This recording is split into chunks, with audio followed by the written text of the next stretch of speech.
Oui, oui.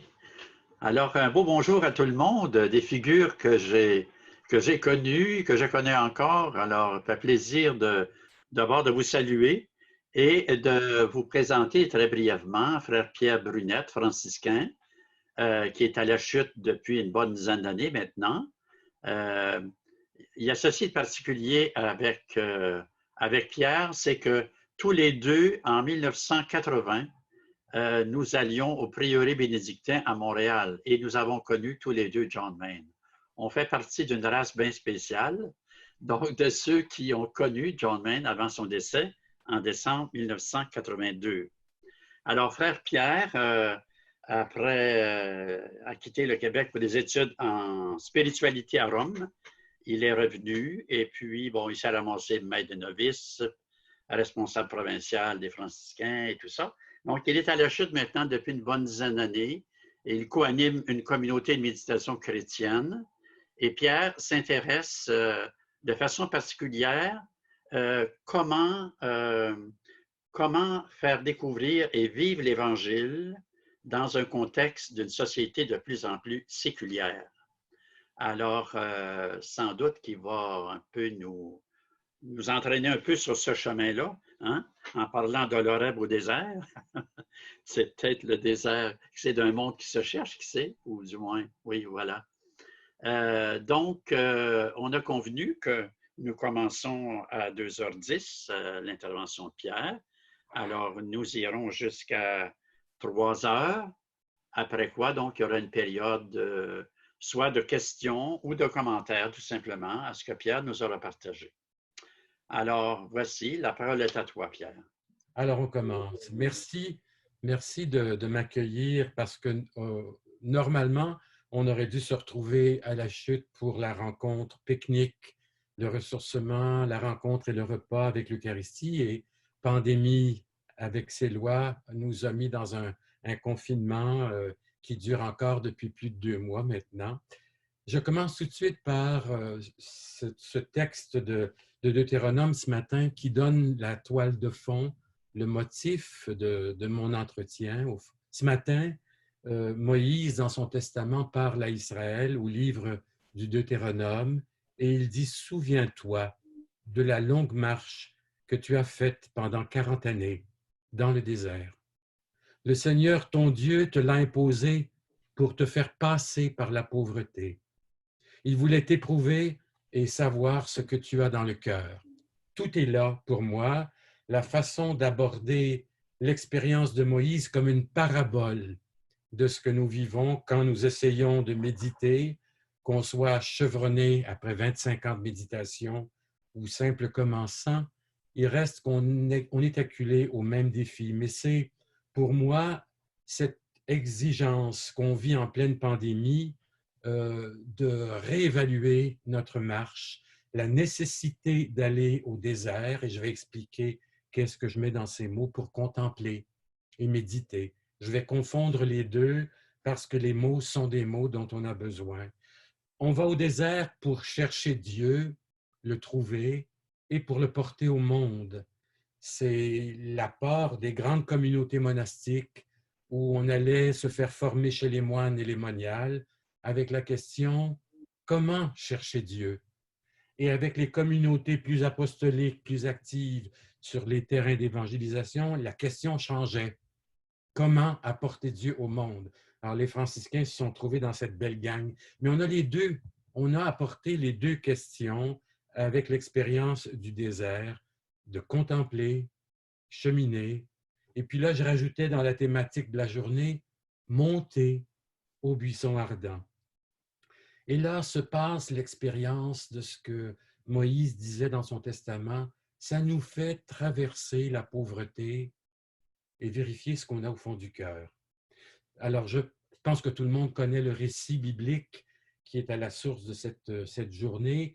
On connaît l'histoire de Moïse. Il est hébreu, sauvé des eaux par la fille de Pharaon d'Égypte. Il est admis à la cour du roi d'Égypte et élevé comme un proche du pouvoir, mais comme un Égyptien, tout en étant hébreu. Un jour, on lui confie de grandes responsabilités. il voit un garde Shurm, un garde de l'armée de Pharaon, maltraiter un Hébreu et frapper. Et pour se venger, il lui donne un coup, il le tue. L'affaire devient connue. Pharaon décide de renvoyer Moïse, décide de le laisser, au fond, de le punir. Et pour venger son frère qui l'a tué, il ne sait plus quoi faire. Alors, pour sauver sa peau, il s'enfuit au désert. C'est son confinement à lui. Il s'enfuit au désert de Madian, va s'embaucher chez un berger qui est aussi un prêtre et va se faire offrir une des 7 filles en mariage pour vivre un nouveau métier, celui de pasteur. Il va être appelé à mener le troupeau qu'est Israël à l'Horeb et à faire l'alliance sur le Sinaï. Ça, c'est un peu le contexte très lointain avec l'épisode que nous connaissons. Devant le buisson ardent, il se passe quelque chose d'extraordinaire qu'on va regarder tout à l'heure. Moïse est questionné par Dieu. Dieu lui impose son confinement, sa distance radicale pour aller chercher qui il est et montrer à quel point, quand on se trouve devant Dieu, tout change, tout bascule. Il va se faire appeler par son nom, c'est-à-dire par sa vie, par toute son existence, et Dieu va crier sa propre conversion. J'ai entendu la plainte de mon peuple. Ça, c'est la parabole qui sert, au fond, de base à notre entretien, et je vais essayer de montrer que c'est l'équivalent de ce que nous vivons. On est tous des petits et des petites Moïse en puissance à partir du moment où on prend une distance jour après jour. Celle-là, elle n'est pas imposée par l'État ou le ministère de la Santé pour sauver des vies ou empêcher la contagion. On l'a choisi, cette distance. Chaque jour, je fais l'expérience d'un désert. Moïse s'enfuit, lui, au désert de Madian pour sauver sa peau et aussi fuir la colère de Pharaon, qui veut l'exclure de la cour d'Égypte et le punir. Il veut aussi fuir ses confrères hébreux aussi, qui l'accusent du meurtre d'un garde. Il s'en va par peur, par culpabilité, par besoin de refaire sa vie et de prendre une distance stratégique, sécurisante. Regardez ce qu'on vit depuis plus de 2 mois. On a une distance qui nous est imposée et on commence à dire depuis 1 mois et demi, les choses ne seront plus jamais comme avant. Quelque chose de la vie sociale, politique, économique, à tout point de vue, relationnel, même familial, on pourrait rajouter après-midi spirituel, ecclésial. Les choses doivent se vivre autrement. Moïse fuit pour survivre et il choisit son confinement. Pourquoi le désert? Ou l'image du désert, même si on n'y est jamais allé, tout de suite, ce qui saute aux yeux, c'est une place aride, remplie de paradoxes. Il fait chaud le jour, froid la nuit. C'est un lieu de vie où on s'extasie devant la grandeur de la nature et en même temps, on a peur devant l'aridité de cette nature. La sécheresse et l'oasis font compagnons de voyage.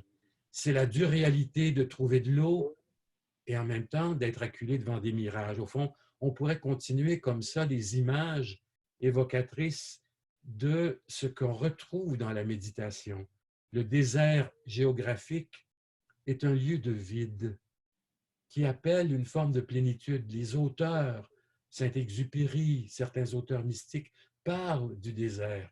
Ce n'est pas pour rien que les pères et les mères du désert s'en vont dans cet endroit dépouillé pour chercher Dieu et donner leur vie comme on ne peut plus mourir martyr. On va répandre sa vie pour sauver le monde, la planète, l'Église. C'est l'expérience du dépouillement pour se centrer sur l'essentiel. Mais ça fait poudre, boule de neige, au fond. Les gens sont questionnés par ces héros, ces personnes, ces hommes et ces femmes qui sortent de la société et qui s'en vont au désert pour rencontrer Dieu. Alors, on va frapper à leur porte et on leur pose des questions. Qu'est-ce qu'on fait pour trouver Dieu? Qu'est-ce qu'on fait quand on a des tentations?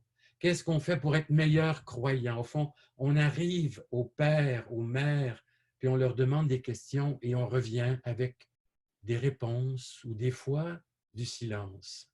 Le désert fascine. Encore aujourd'hui, il y a des tournées VIP, 5 étoiles. Les gens payent pour aller marcher, pour faire le silence dans le désert de l'Arizona. On va dans le désert du Nevada pour protester contre les plans nucléaires, au fond. On va marcher dans des endroits reculés de la société pour apprendre le silence. Et on fait l'expérience de la pauvreté, ce que je disais tout à l'heure, au fond.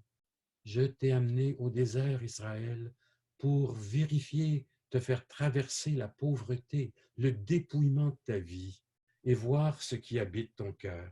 Au fond, on reste avec cette image et c'est ça qui se passe à chaque moment où on veut contempler. On va au désert.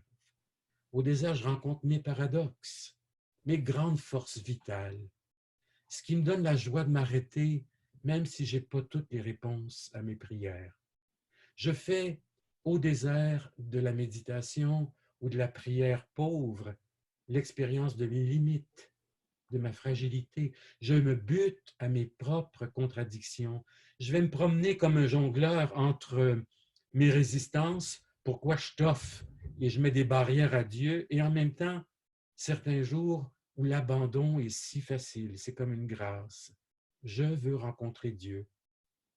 À l'occasion, je vais aller au désert pour exorciser le mal, demander que l'esprit fasse reculer des maux qui ne sont pas guéris en moi, qui sont toujours latents. Je me promène comme ça dans un lieu paradoxal entre mes chaînes, pour faire référence à Israël, puis ma capacité d'être libéré. C'est une maison. Jésus le dit dans Matthieu au chapitre 12. Lorsque l'esprit est sorti d'un homme, il parcourt les régions arides en quête de repos et il n'en trouve pas. Il revient à la maison.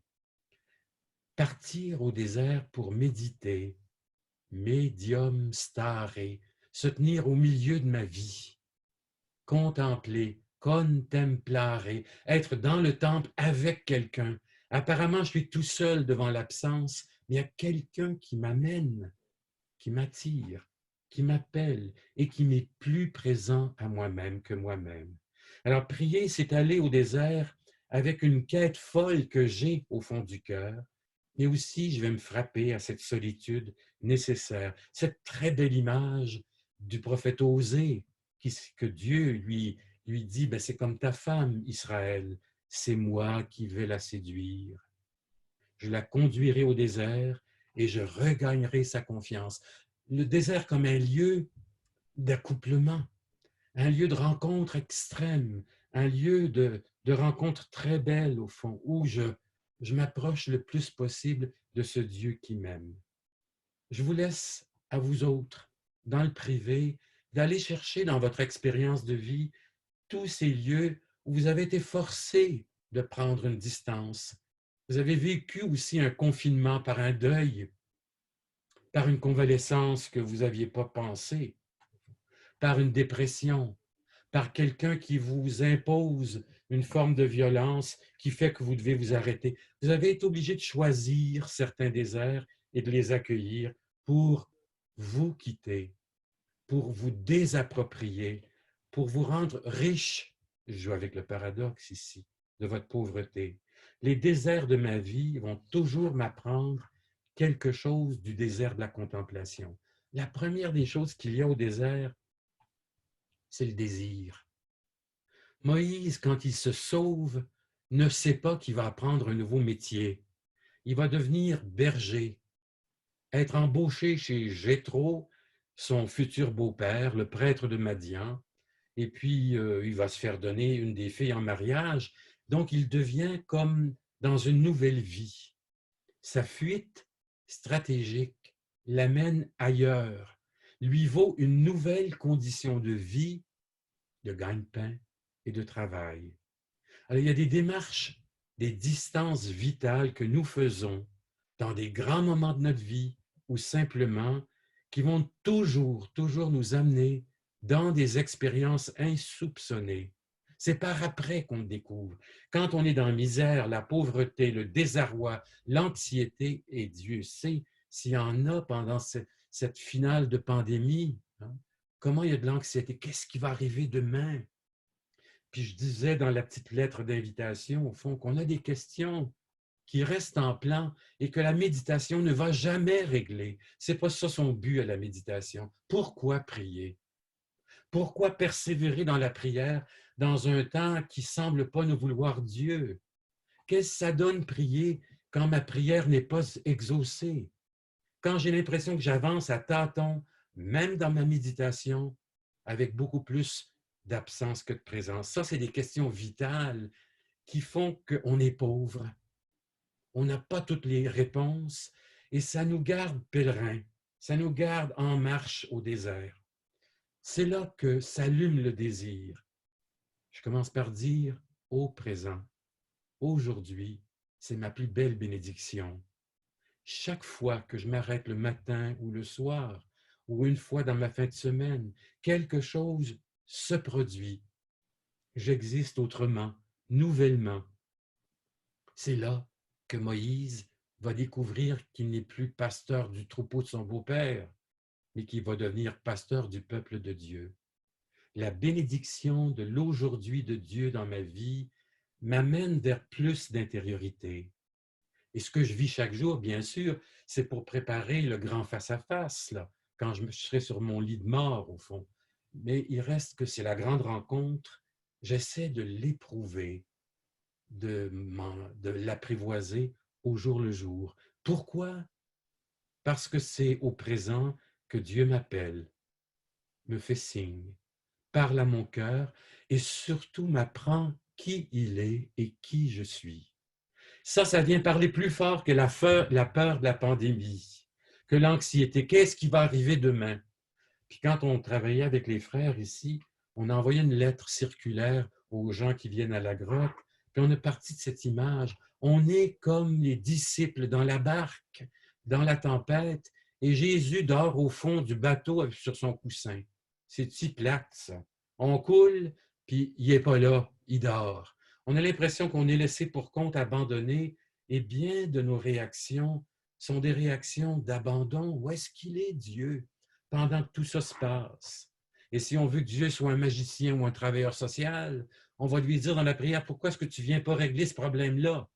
Même le pape demande de prier la Sainte Vierge pour arrêter la pandémie. On a besoin de s'accrocher avec des motifs et quand on fait ça, on contrôle la prière. Et c'est la première chose que John Main nous disait. Pour prier, il faut désapprendre à prier. Unlearn to pray. Désapprendre à prier comme on a toujours prié, en faisant du barguinage, en lui disant « tu me donnes, je te donne », en disant « donne-moi donc un signe, fais-moi une preuve, Seigneur ». Mais c'est au présent que s'allume le désir en nous, l'attention au mystère. C'est au présent que, dans mon désert, j'entre dans ma chambre, je ferme la porte, j'adresse une prière à mon Père qui est là dans le secret. C'est ce que demande Jésus. Et Jésus dit, ton Père qui voit dans le secret te le rendra. Ma chambre intérieure, ma chambre évangélique, c'est mon premier désert. Et ça parle plus fort que toutes les peurs, que toutes les impressions que Dieu m'abandonne, parce que ça me garde en alerte, vigilant, capable d'avoir un soupçon de foi et de me tenir debout. C'est au désert, jour après jour, même après 25 ans de méditation, que j'apprends à dompter le silence, à taire mes pensées, à apprivoiser mon imagination qui est toujours furibonde, à ne pas tout contrôler de ma vie, à laisser l'esprit agir, ne pas tout faire à sa place. Parce que dans ma chambre secrète, il y a son souffle, il est là. Et là, on est tout le temps pogné avec la dialectique de Marthe et Marie. On va avoir besoin, comme Marthe, de se préoccuper pour les choses qui sont à faire. Il y a toujours trop de choses à faire, même pour aller méditer. Marthe, Marthe, tu t'inquiètes, tu t'agites pour bien des choses, une seule est nécessaire. Et on a Marie en nous, les deux sœurs se réconcilient en une seule vocation qui est celle de tenir dans la foi. Pendant qu'il est là, je ferai comme Moïse au pied du buisson ardent. Pendant qu'il est là, m'arrêter, ne pas penser à ce qui bouille sur le poêle ou au plat que je vais servir. J'aime bien dire souvent aux gens, il est bon que mes mains soient occupées, le travail quotidien, pour que mon cœur ne soit pas trop préoccupé. Ça, c'est la sagesse des pères du désert. Carlo Caretto disait, vous avez besoin de gagner votre prière par votre sueur. Méfiez-vous des gens qui veulent passer 8 heures par jour dans leur ermitage. On a besoin d'en sortir.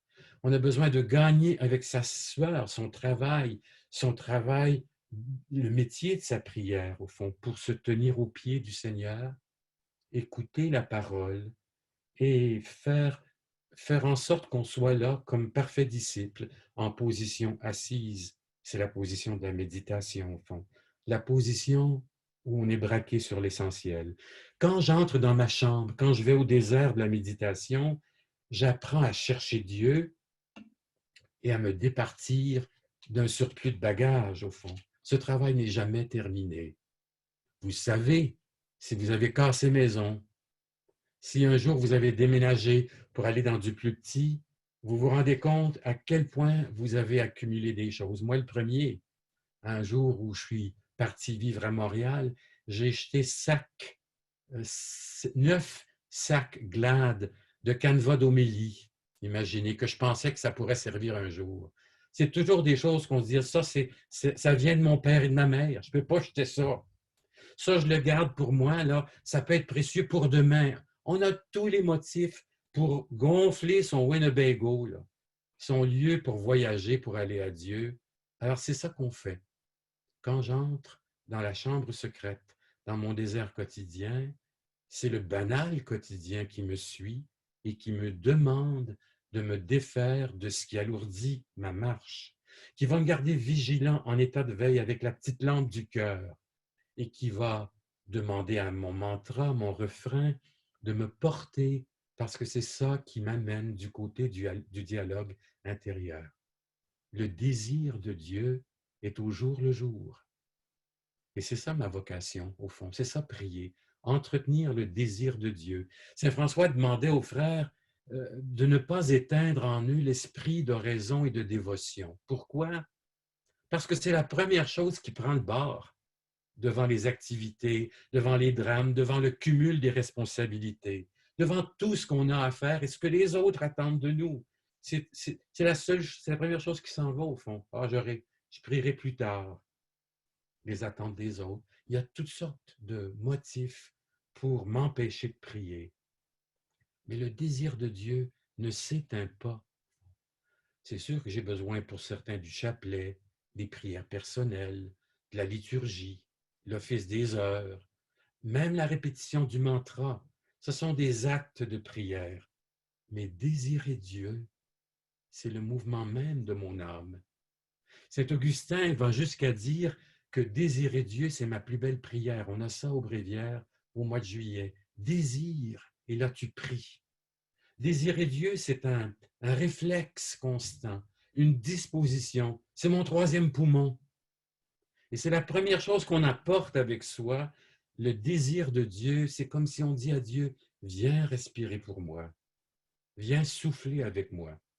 Alors cette expérience de méditer au désert est vitale.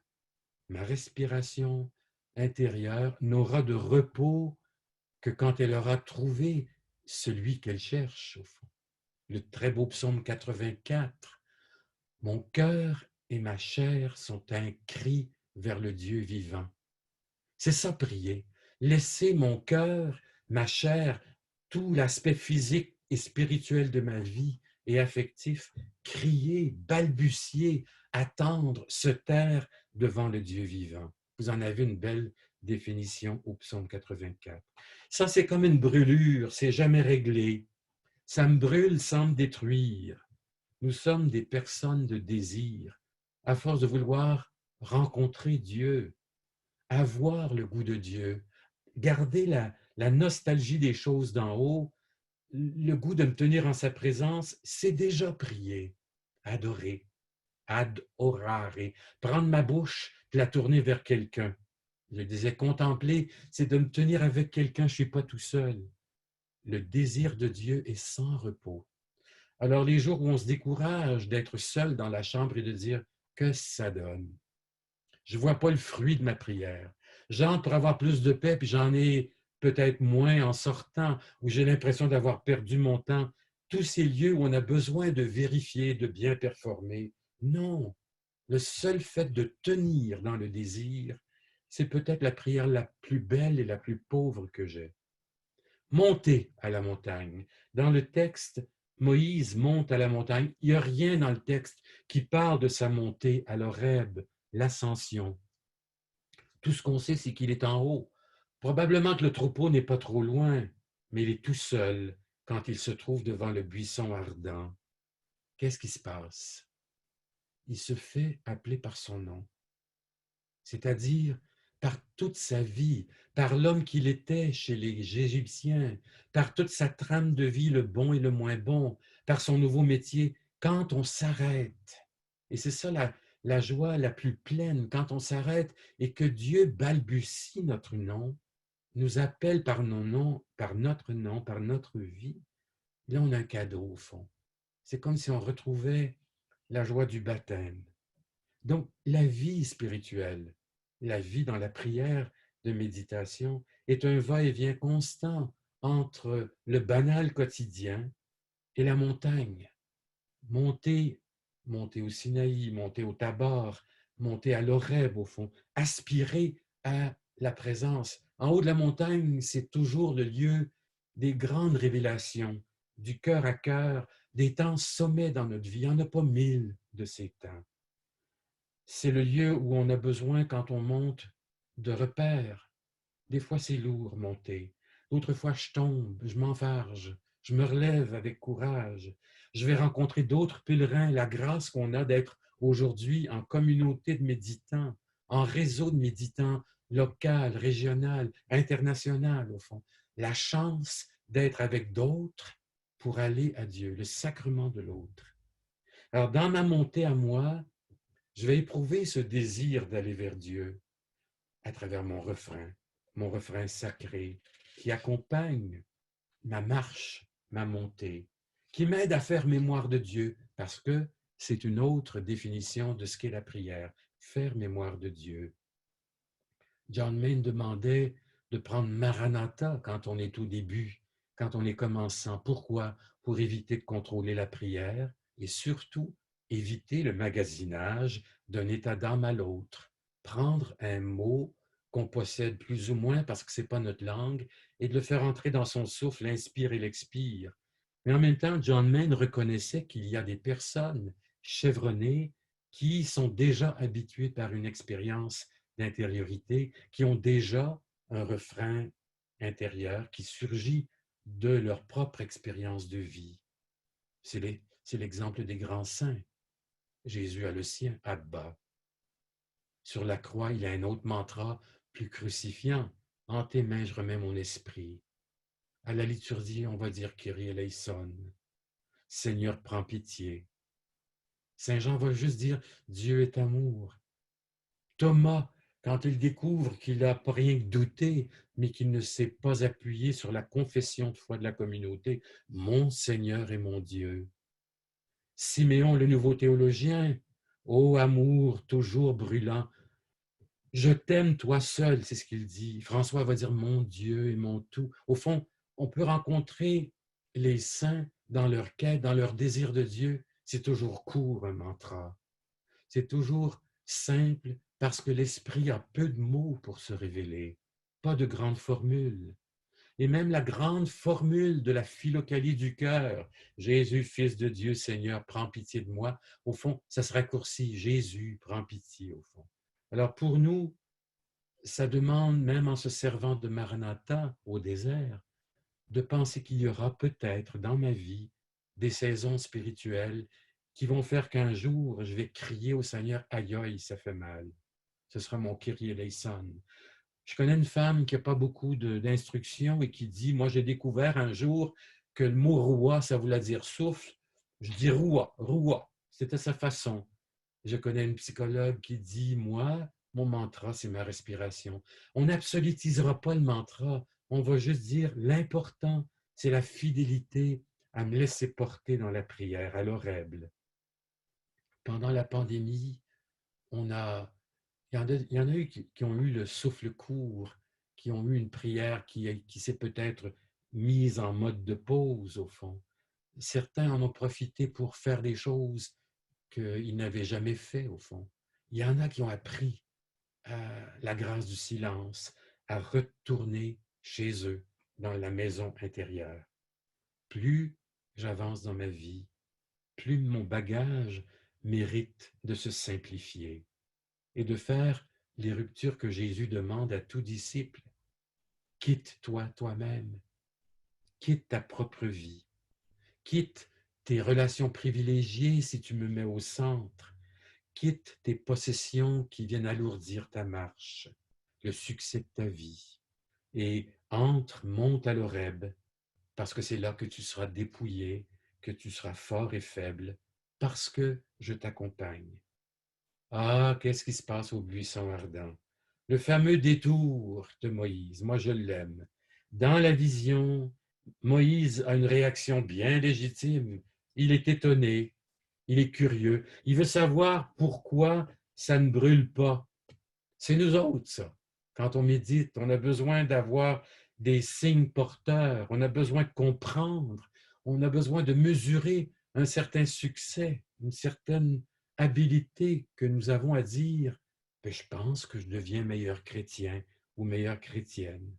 Alors Moïse est devant la tentation de lui-même, au fond. Il a besoin de comprendre. Et ça, la question de Moïse, elle nous guette, puis on doit l'aimer. C'est une question de discernement. Quand on discerne, on fait le tour des choses. Moïse reste avec sa question.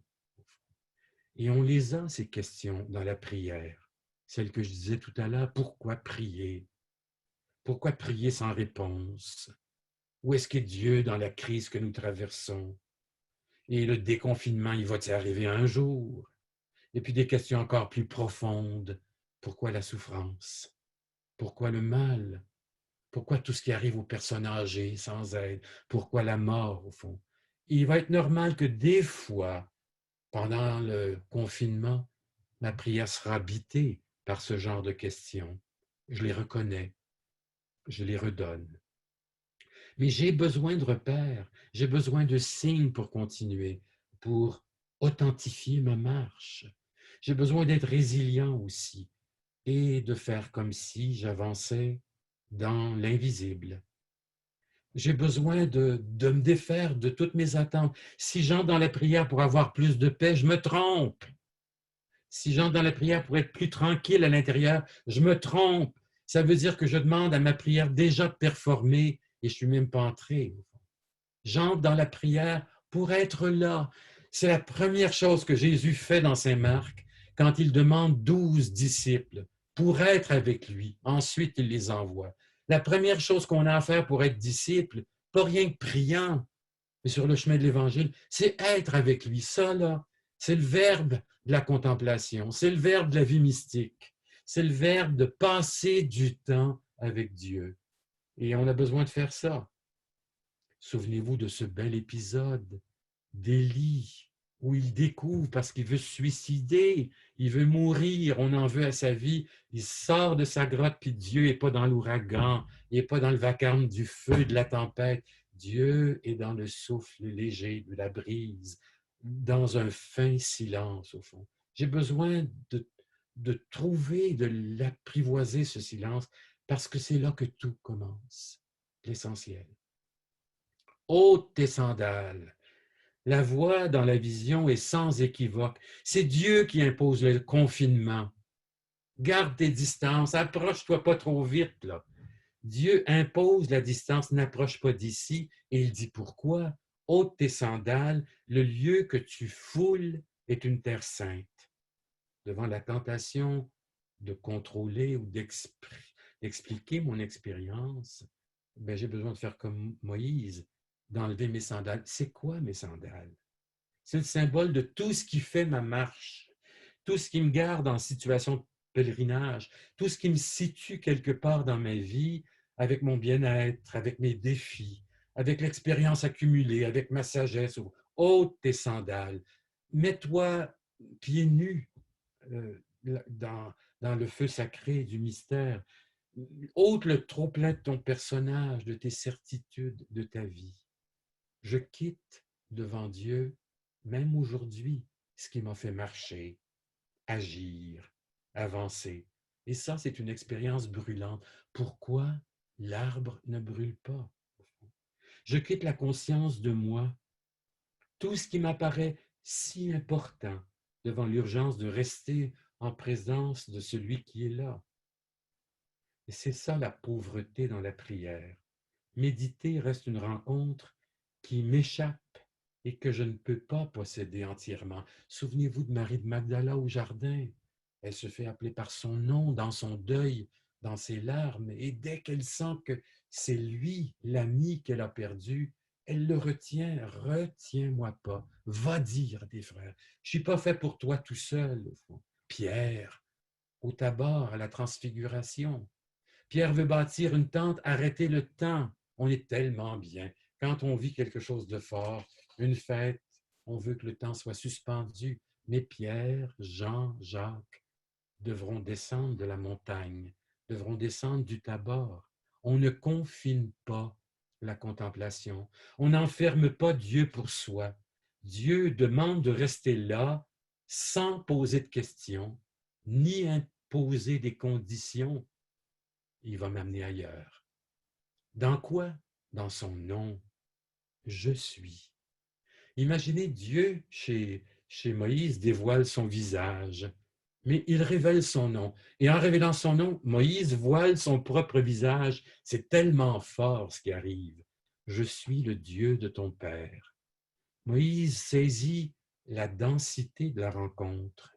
C'est pour cela qu'il se voile le visage. Il craint de regarder Dieu. C'est la nudité de la contemplation. C'est là que le vrai dialogue va commencer. Ça, c'est le nouveau confinement. Dieu vient d'imposer sa distance du milieu de l'arbre qui brûle, mais arrive un nouveau confinement, celui du cœur à cœur, qui est une nouvelle distance et qui est très forte et très belle. C'est votre distance et la mienne tous les jours quand on s'arrête. On le choisit, ce confinement. Il ne nous est pas imposé par le Premier ministre. On le choisit parce qu'il en va de notre santé, il en va de la beauté de notre vie et du fait qu'on dit non, il ne nous aura pas le virus. Tous les autres virus qui viennent et qui sont pires que COVID-19, au fond, la violence, le jugement, la démission devant les choses, tous les autres virus qui sont plus toxiques que celui qu'on essaie de combattre. Les mystiques l'apprennent, ça, à corps et à cœur défendant. Dieu révèle son nom, son agir, au fond. Et les mystiques vont le découvrir parce que dans le dialogue, et ça nous arrive des fois, t'es qui, Seigneur? Qui suis-je, moi, pour te parler? On est dans la distance constante, on est désajusté.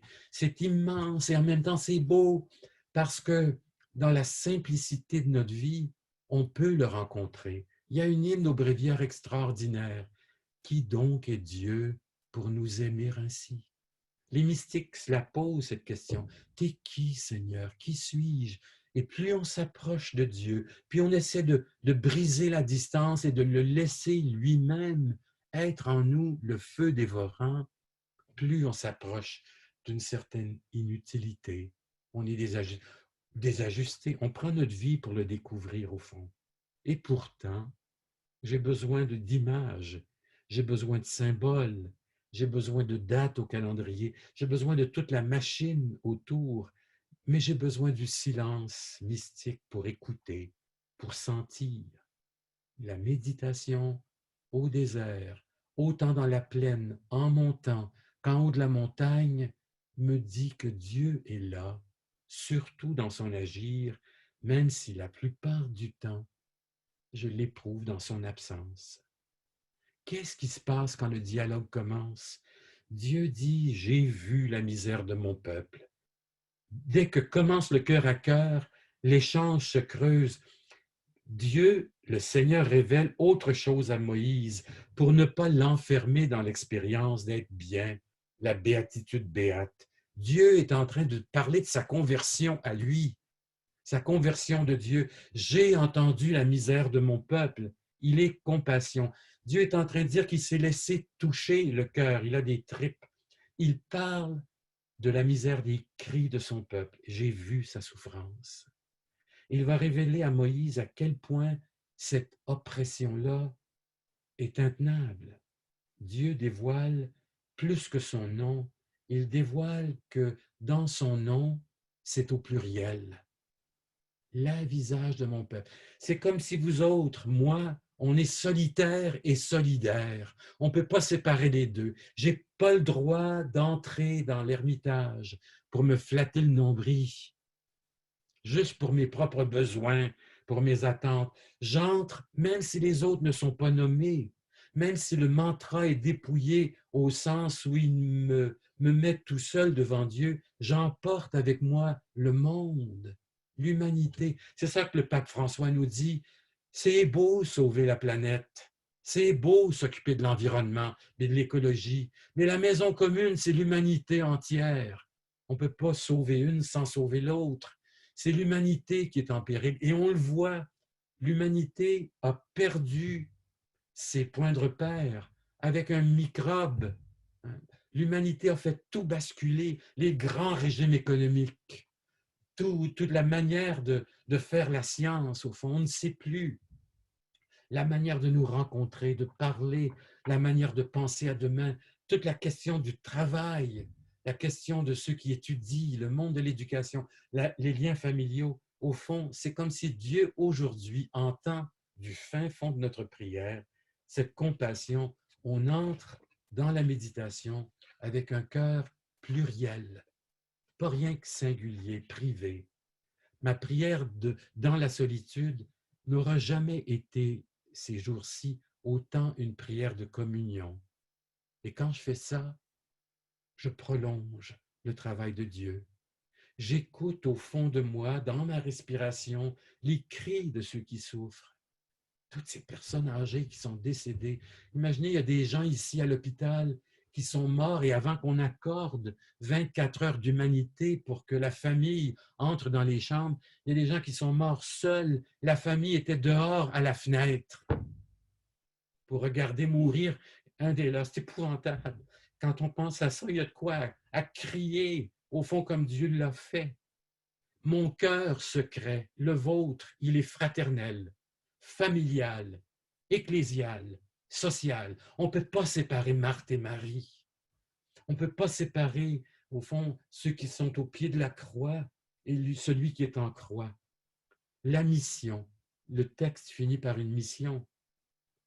Imaginez, Dieu est le premier à se convertir dans la Bible. Il convertit son cœur. Il laisse fléchir son cœur constamment une fois que la loi et l'alliance est donnée. Avec les prophètes, il n'arrête pas de dire « Je ne veux pas vos gras, vos sacrifices, vos liturgies, je les vomis si elles sont vides au fond. » Il laisse fléchir son cœur du côté de la misère des siens. Dieu est compatissant. Il va dire à Moïse « Va, je t'envoie vers Pharaon. Fais sortir d'Égypte mon peuple. » Moïse est invité à sortir de sa vision confortable pour répondre à un appel qu'il n'a jamais pressenti. Va vers, libère, rappelle le choix que je fais de libérer mon peuple. Je promets une terre où va ruisseler le lait et le miel. Mais là, il y a 3 réactions dans la Bible. Moïse a 3 réactions. La première, je crains les Hébreux. Non, non, je ne suis pas capable. La deuxième réaction, non, non, je ne peux pas remplir ça, je ne suis pas doué par la parole, je bégaye. Le texte dit, il a la bouche et la langue lourde. On va toujours se sentir désajusté par rapport à ce qu'on nous demande. Troisième réaction, suggère-en un autre pour libérer, de demander qu'on en choisisse un autre. trois réactions très légitimes qu'on peut avoir. Puis mot à dit, Dieu donne à Moïse un bâton, puis il lui donne un frère qui s'appelle Aaron pour dire, il y a un porte-parole avec toi. Tu bégayes, mais il y a quelqu'un qui va parler à ta place. Au buisson ardent, il y a le dialogue, il y a un nouveau métier. Tu seras le berger du peuple que je choisis. Ça, ce mouvement est décisif. Et Moïse redescend de l'Horeb avec une mission. Sa vie n'est plus pareille. Quand j'entre méditer, je sais que je vais en sortir un jour. Je réentends John Mayne qui disait, vous savez, on va méditer 25 minutes, vous aurez peut-être l'impression que vous n'avez vraiment médité que dans les 5 dernières minutes. Mais les 20 minutes qui précèdent, c'est celles où vous vous battez avec vous-même, où vous vous dépouillez, vous dépossédez, où vous travaillez sur cette attention à devenir perméable. Avec la méditation, je descends de la montagne chaque jour. Je foule ma terre quotidienne. Mais en même temps, je prends au sérieux ma mission, mon baptême, mon être communautaire. Pour certains, c'est le lavement des pieds. Pour d'autres, c'est être capable de donner un commentaire de la parole. On a tous et toutes un ministère. Pour certains, c'est de faire en sorte qu'on ne brûle pas l'espérance, transmettre l'espérance. Pour d'autres, c'est de bénir, passer leur vie à donner du bien, à ouvrir des portes, à faire le contraire de la communauté de Pâques qui est là, les volets bien clos, verrouillés. Alors chacun est appelé à descendre de la montagne après avoir rencontré Dieu. Pourquoi? Pour le porter au monde. Et chacun avec son talent, sa préparation catéchétique ou théologique, sa qualité d'être, son mandat ou la spontanéité de son personnage, au fond. Il y a plusieurs demeures dans la maison de mon Père. Ça ne veut pas dire rien qu'une place pour rester, ça. Ça veut dire qu'il y a plusieurs façons de cheminer vers Dieu. On pourrait parler, puis longuement, de cette Église en dehors de l'Église, celle dont Pape François parle, au fond, en sortie, au fond. Tous ces hommes et ces femmes qui sont là, en dehors des murs, et qui attendent une parole, un regard, un geste, une voix. Alors, on a besoin encore d'apprivoiser la manière de cheminer et d'avancer. On a besoin de travailler à ce corps social qui nous est donné de vivre. C'est pour ça que je disais, au fond, la mission est comme l'Église, elle est en chantier constant. On a à découvrir à quel point Dieu nous aime et faire le débordement de Dieu dans la vie des autres, c'est un peu comme continuer la Pentecôte. Saint Augustin disait, tu veux savoir comment tu pries? Regarde comment tu aimes. Tu veux savoir comment tu aimes? Regarde comment tu pries. Voyez-vous, on ne peut pas défaire les deux. Ils sont liés, tricotés ensemble, serrés. Voilà pourquoi je voulais vous parler de Moïse, pour qu'il nous serve de mentor, parce qu'il nous dit comment prendre une distance, comment attiser le désir au fond de nous, comment nous tenir en sa présence en ôtant le surplis de notre vie, comment ne pas trop contrôler, ne pas faire le tour constamment de l'expérience, mais nous taire, parce que ce qui nous est donné de vivre, c'est lui qui va commencer à balbutier les mots en nous, cette fameuse chambre secrète qui est le désert quotidien, que je peux vivre dans des temps forts ou à des moments tout simples de la vie quotidienne. Notre mission est assez belle, elle est unique. Entretenir l'espérance, entretenir la nostalgie de la beauté et de la grandeur de Dieu. Et on peut faire, vous et moi, ce que Dieu fait quand on ouvre la Bible.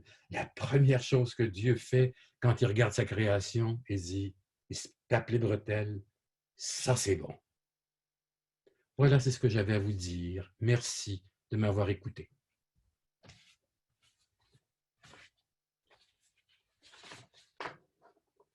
Merci beaucoup. Maintenant, si vous voulez intervenir, je vois 25 personnes à la fois. Il y a 2 pages. Bon, Jacques Boyer, ouvre ton micro, tu peux intervenir.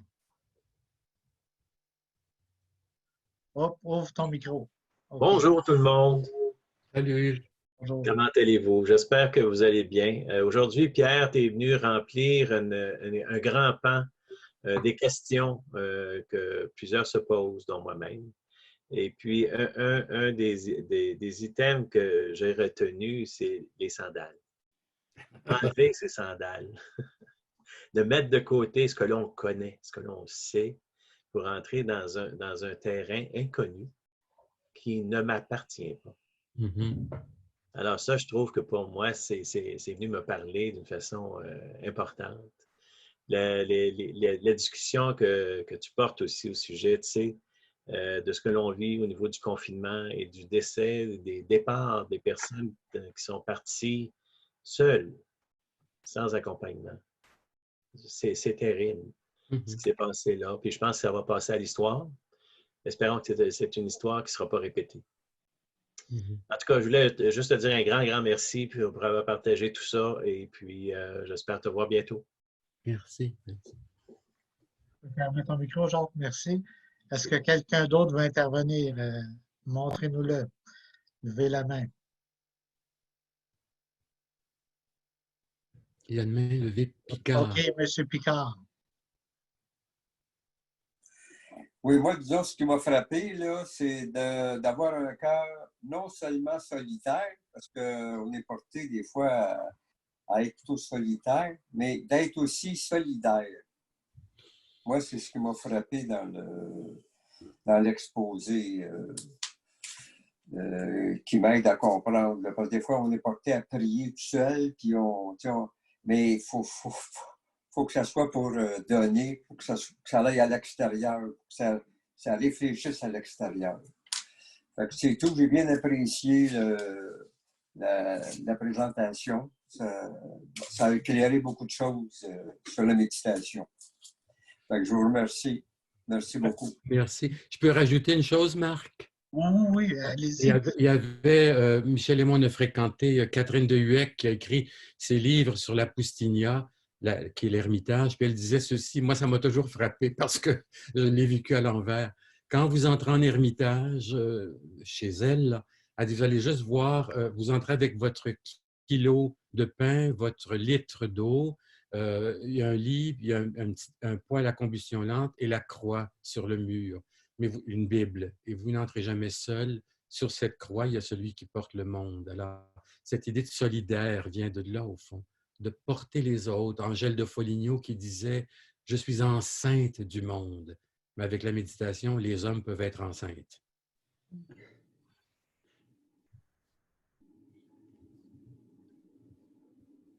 Oui, ça clair. Oh.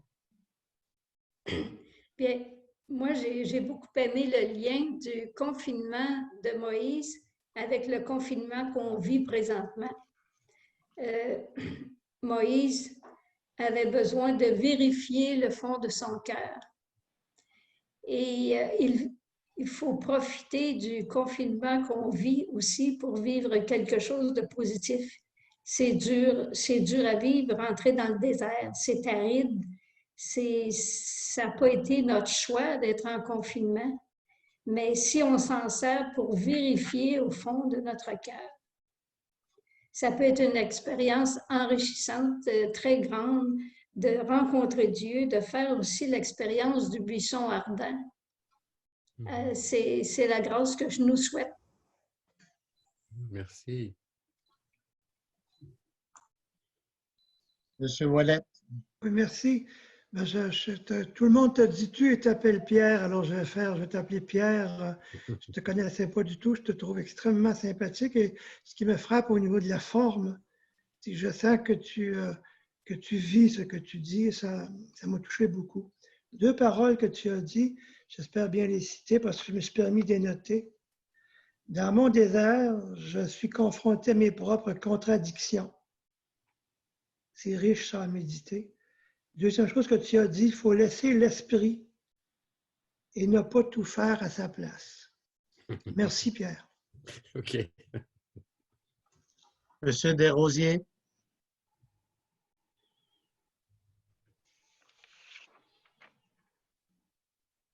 Moi, ce que j'ai aimé, ce qui m'a accroché beaucoup, c'est de ne pas perdre l'espérance. Puis la communion. Je ne savais pas qu'on est capable de communier en faisant la communion de la méditation. Quand je fais ma méditation, je me pensais toute seule.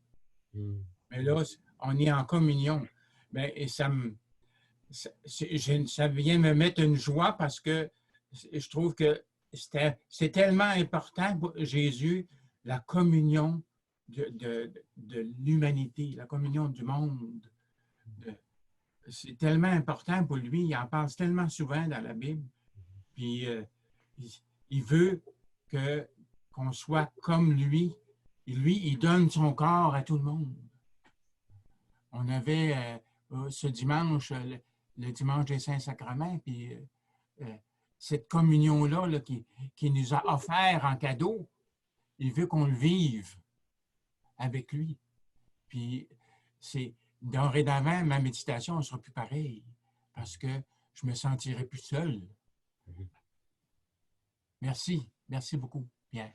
Dans le petit groupe qu'on a ici, nous autres, on ne se voit plus quasiment depuis... le groupe a commencé à diminuer. On s'est retrouvés des fois une trentaine là, avant l'hiver, mais à cause de la mauvaise température et de la pandémie. Les gens sont en deuil du groupe à cause de cette dimension. J'ai besoin des autres pour méditer. Dans un sens, quand mon souffle est court, j'ai le souffle des autres qui me porte. Et cette dimension-là de communion, même si on nomme pas toute l'humanité souffrante chaque fois, on l'emporte dans notre souffle. Merci.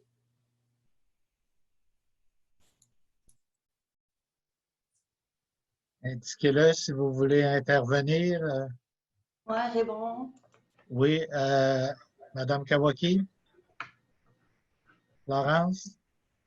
OK, attends. Vas-y, tu peux parler. OK. Moi, une couple de lignes que j'ai beaucoup aimées, c'était se tenir dans le désir, comme par exemple, quand vous disiez que le premier 20 minutes de notre méditation est possiblement juste nous autres comme en route et à dépouiller de toutes nos pensées, et qu'est-ce qui est important, c'est se tenir devant Dieu. Alors, c'était le désir de se tenir devant Dieu. J'ai beaucoup aimé ça. Et j'ai beaucoup aimé votre ligne, le sacrement de l'autre. Ça dit un peu l'importance de tous les gens autour de nous autres. Tous les gens ont une grande valeur. Chaque personne a une grande valeur. Alors, j'ai beaucoup aimé le sacrement de l'autre. Alors, c'est un peu juste ça. Merci beaucoup. C'est Louise Plouffe. Est-ce Oui. que vous pouvez intervenir? Oui, allez-y. D'accord. Il y a 3 paroles qui m'ont particulièrement frappée, mais c'est comme un grand buffet, un grand festin. J'aimerais pouvoir y revenir souvent. Pierre, je me permets de vous appeler Pierre pour me nourrir régulièrement. L'idée de contempler, c'est d'être avec dans le temps, ce que j'ai compris. Donc, je suis seule avec l'autre Dieu. Ça m'a frappé beaucoup. Le conflit intérieur de Marthe et de Marie, je vis ça régulièrement. Je suis une personne très orientée à la tâche, mais avec le désir d'intériorité. C'est souvent le conflit chez moi de laisser Marthe se reposer un petit peu et pour permettre à Marie d'être avec le maître. Et troisième image qui m'a frappé beaucoup, c'est l'idée dans la méditation, l'esprit devient mon troisième poumon, que j'ai beaucoup aimé. Merci. Madame Piché, vous voulez intervenir? Oui. Allez-y. Bonjour et merci. Alors, je ne vois pas Pierre, mais en fait, vous êtes là et ça m'a fait beaucoup plaisir de me sentir en communion avec tous les méditants, méditantes. Et on dirait que de tout ce qui est dit ces jours-ci, les prédictions pour l'avenir et tout, ce dont on a parlé, vous avez parlé, je trouve le plus important, Durant cette pandémie, la méditation est devenue pour moi tellement importante. On dirait que je me disais, on est là dans l'essentiel, je me sens tirée vers l'essentiel. Et malgré le temps qui passe, des fois, je ne sais pas quelle heure qu'il est, puis je ne sais pas quel jour qu'il est, et je m'apercevais que même la discipline n'était pas toujours si facile que ça, même si j'avais beaucoup de temps, que je devais choisir 2 temps au moins dans la journée pour vivre ce plus précieux que je sentais. Alors, je sentais toujours, comme vous en avez parlé, comme une brûlure en moi, un désir de Dieu, et puis de me mettre dans ses mains et de le laisser me conduire, parce qu'on dirait qu'il est arrivé plein de choses qui m'ont déstabilisée. Ce qui était vrai devenait moins vrai, ce qui était essentiel devenait plus essentiel. Le fait à regarder aussi des choses qui étaient vraiment essentielles dans ma vie. Et puis, on dirait que la parole autour de Moïse, la façon que j'ai senti la proximité avec vous au cœur de la méditation, m'a fait vraiment du bien. Sentir une connivence, une communion, une parenté, quoi, avec les paroles et puis les textes aussi que vous avez nommés qui sont importants et qui ont été importants à des moments de ma vie ou à ce moment ici de ma vie. Alors, je te remercie beaucoup. C'est plus dense que je voudrais, mais merci, ça semble bien petit, mais je suis très reconnaissante. Je pourrais laisser le texte, l'envoyer au secrétariat et Oui. les personnes qui le veulent. C'est gentil. Bonne idée. Sœur Raymond, vous voulez intervenir? Oui, j'aimerais ça. Ah, j'ai Allez-y. trouvé ça tellement bon, hein, tout ce qui a été dit.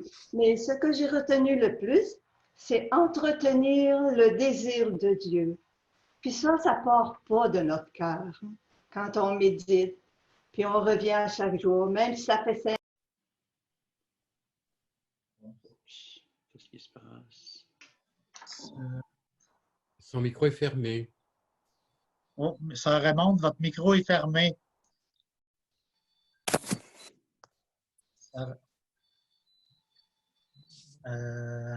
OK. Est-ce que OK. Là, ça va. Allez-y. Bon, moi, ce que j'ai beaucoup aimé, tout, mais surtout la phrase « entretenir le désir de Dieu ». Ah, ça, là, ça ne peut pas partir de notre cœur. Quand on entretient toujours le désir de Dieu, avoir le goût de Dieu. Je pense que tout le monde qui médite a ça, hein, le goût de Dieu. Puis vous avez dit, si on a le goût de Dieu, c'est déjà méditer. C'est fameusement bon, puis c'est consolant à part ça, parce que des fois, là, hein, tu t'en vas, tu as des nuages qui passent, toutes sortes de choses, mais juste se tenir devant Dieu, c'est beau, c'est grand, puis ça fait vivre. Merci pour tout. J'ai beaucoup aimé. Pierre Lacroix, tu veux intervenir?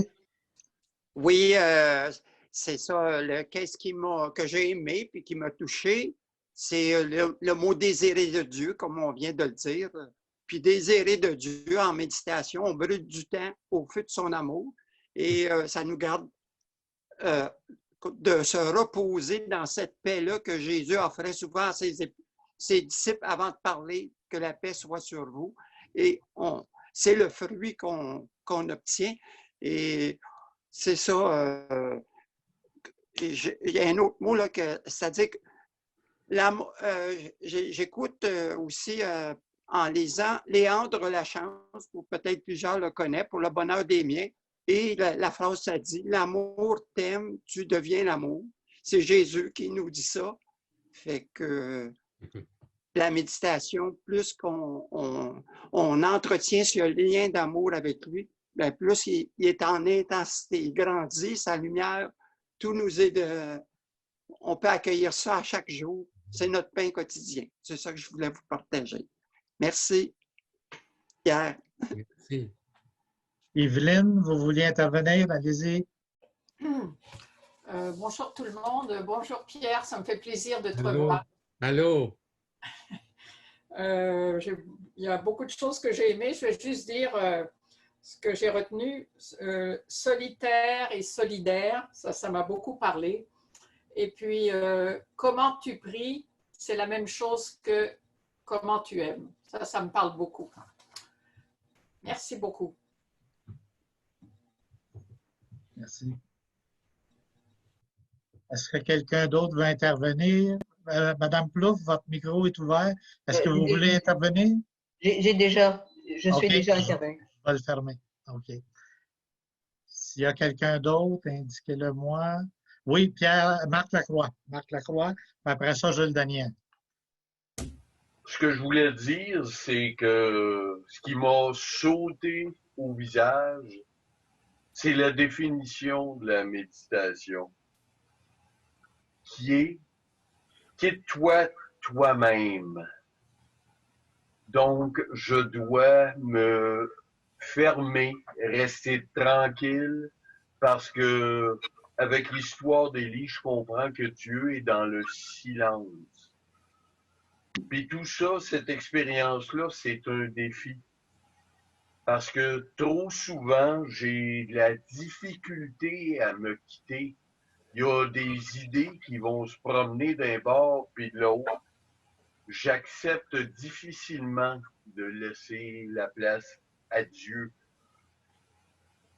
Puis l'objectif, c'est pas non plus d'être là pour être moi-même bien. C'est de tout simplement laisser la place, être avec Dieu, point à la ligne. Suis-je prêt à le faire tout le temps? C'est une bonne question. Merci. Jules Daniel? Oui, alors moi, je voulais remercier Pierre Brunette parce qu'une des choses qui me manque beaucoup, c'est d'être en présence des autres et puis en présence de l'espoir. Et ce que Pierre m'a fait comprendre aujourd'hui, c'est que l'espoir est toujours là en dépit de tout ce qui peut exister en dehors de l'espoir. Et que le chemin d'accès à cet espoir, c'est pour une part la méditation. Alors, c'est un très beau message dont j'avais besoin et le contact avec l'ensemble des personnes que j'ai vues aussi, que je connais, me ranime cet espoir en moi. Donc, je remercie et Pierre et tout le monde de cette séance. Merci. Madame Brown, allez-y, Patricia. J'ai écouté beaucoup le mot choix. C'est notre choix d'aller au désert. Et ça m'a frappé beaucoup parce que avec le choix, on a beaucoup d'options. Ça nous donne la vie. Et c'est un choix que nous pouvons prendre et ça fait du bien. Merci. Monsieur Hull, vous voulez intervenir? Est-ce que vous m'entendez? Oui, c'est oui, allez-y. Ah, voilà, ce qui m'a touché beaucoup, d'abord, je remercie Pierre pour beaucoup de choses que j'ai entendues. Une phrase qui est venue me parler énormément, c'est celle-ci. À la maison du Père, il y a plusieurs chambres.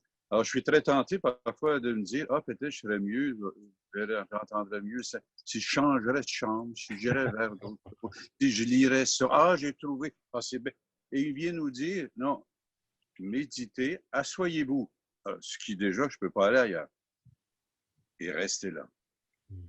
Et c'est aussi bon ailleurs, mais c'est là qu'il vous attend. Alors, ce n'est plus à moi de choisir, c'est moi d'accepter que dans la maison de mon père, il y a plusieurs chambres, et celle que j'habite, et celle qui est voulue pour moi. Merci, Pierre. Merci.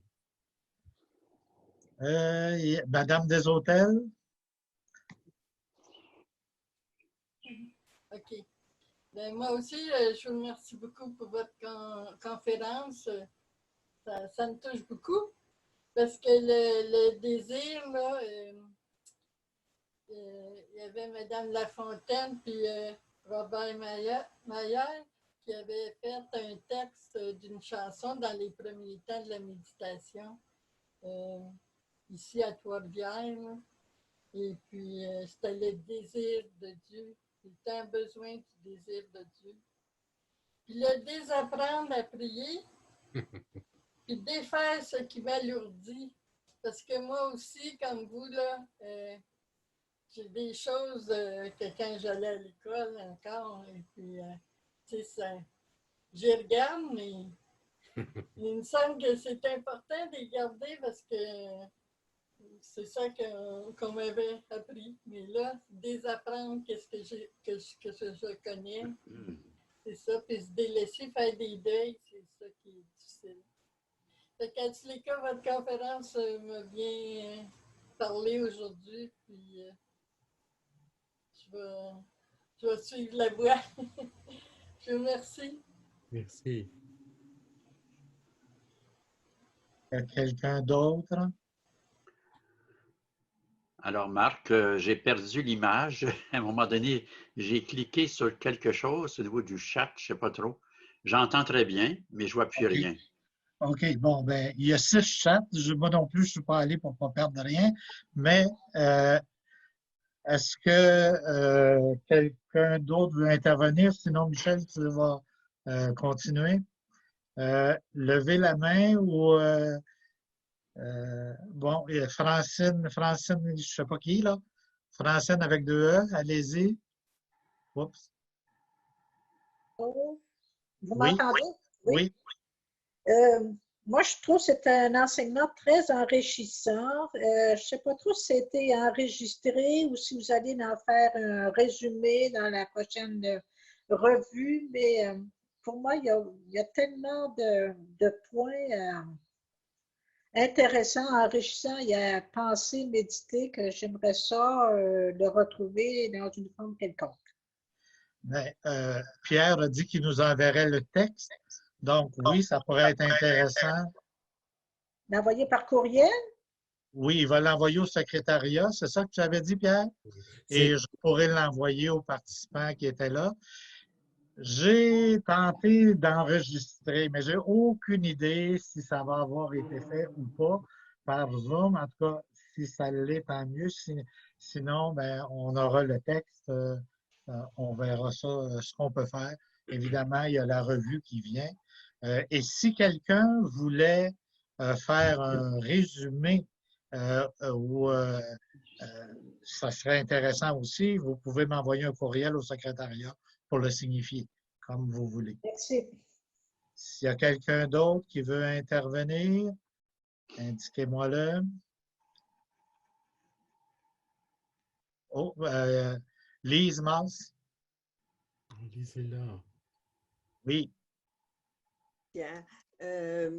Moi, j'ai bien aimé quand tu as dit que Marthe et Marie sont indissociables. Là.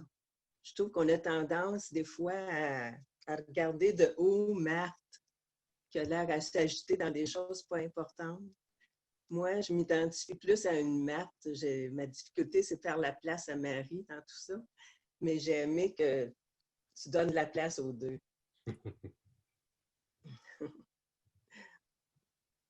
Voilà.